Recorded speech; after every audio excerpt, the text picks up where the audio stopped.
All right, let's get to the actual stand-up now. It goes a little something like this. I appreciate everyone coming out tonight. I also appreciate that we have people sitting in the front row. Give them a round of applause, because that is a certain level of bravery to make eye contact with a comedian. Because people really get scared about it, and I get it, you know? Like, there's a lot of power in eye contact, especially when it goes wrong. Like, have you ever made eye contact with a person while you're yawning? It's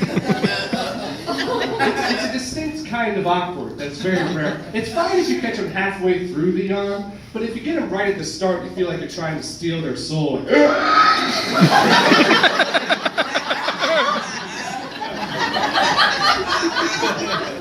You can use it as a weapon, though. You can use eye contact as a weapon. I actually did it recently. I go to Ohio University, and thank you.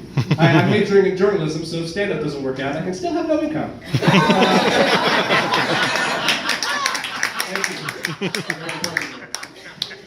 So, I had final exams recently, and one of my finals was in my Spanish class, in which I had paid very little attention. And it was an oral exam. And the professor, as part of the exam, he said to me, I want you to describe yourself using 3 Spanish adjectives. And the only 3 adjectives that I could remember were alto, inteligente, and delgado. Alto means tall, true. Inteligente means intelligence, and delgado means skinny, objectively false. But these were the only 3 words that I knew, so I just had to own it. So I said, yo soy alto, inteligente, y delgado. And when I said delgado, I made eye contact, like, call me on it.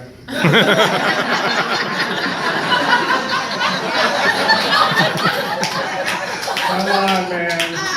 You don't want to be one of those guys. Just one tweet and your career's gone, man.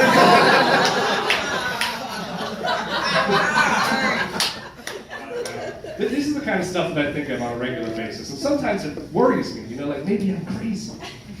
You know, like, okay, here's a thought. Let's see if anyone's ever thought of this before, because this is something that bothers me on a regular basis. You know when you're in a restaurant and you see a child get carried out by an adult, and the kid's just kicking and screaming, and the adult's going, just shut up. Well, what if that's not their kid?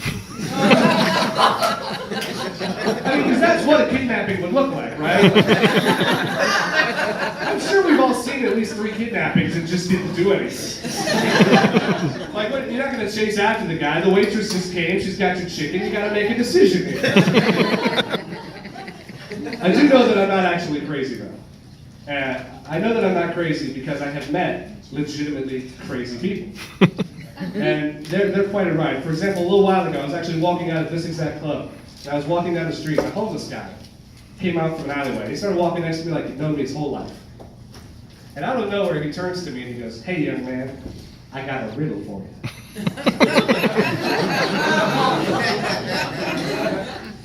Now, I'm not one to refuse a riddle. So what have you got for me?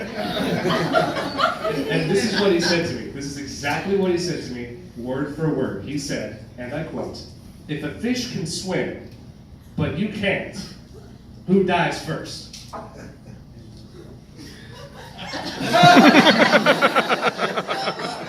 said, excuse me? If a fish can swim, but you can't, who dies first? I don't understand. Am I fighting the fish? Does the battle take place on land or sea? What do you at? If a fish can swim, you can't. Who dies first?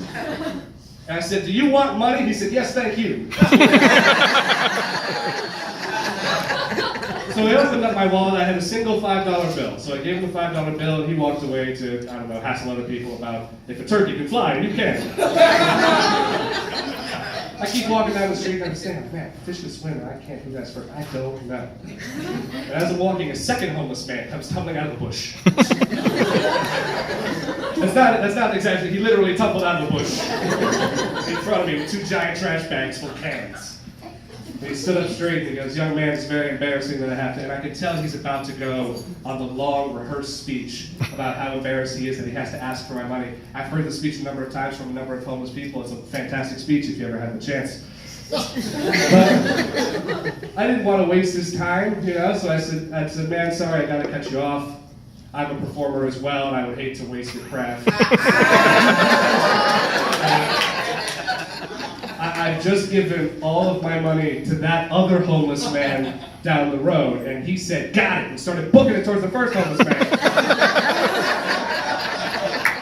realized I just arranged a hit.